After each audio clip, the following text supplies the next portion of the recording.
বিতাড়িত হয়, ভালোবাসা পায় না। সে চেয়েছিল ভালোবাসা, যেটি না পেয়ে তীব্র একাকী অনুভব করে, এবং সেখান থেকেই কিন্তু আমরা এই যে identity crisis, existential crisis, sense of alienation, এইগুলো আসে। এখান থেকে হতাশা তৈরি হয়, এবং এই জায়গা থেকেই সে আসলে হতে চেয়েছিল মানবিক একজন, সে হতে চেয়েছিল ভালোবাসায় পরিপূর্ণ, ভালোবাসার ময়ে আবদ্ধ একজন, একটা সৃষ্টি। সেটি না হয়ে সে দানবে পরিণত হয়, কারণ সমাজ থেকে দূরে ঠেলে দেয়, তাকে দানব বলে আখ্যায়িত করে, এবং তাকে কখন সে তার ভালোবাসার আকুতিকে উপেক্ষা করে, ভালোবাসা তো দেয়ই না বরং বিতাড়িত করে, তাকে ঘৃণা করে। এখান থেকেই তার আইডেন্টিটি ক্রাইসিসটা তৈরি হয়।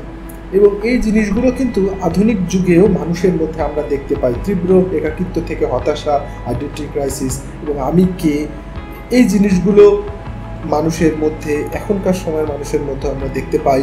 তাই যে উপন্যাসটি লেখা হলো মেরি শেলির 1818 সালে, সেই উপন্যাসটি এখনও যে প্রাসঙ্গিক, সেই সায়েন্স ফিকশনটি এই সময় এসেও অনেক বেশি প্রাসঙ্গিক, সেটা কিন্তু আমরা বলতেই পারি।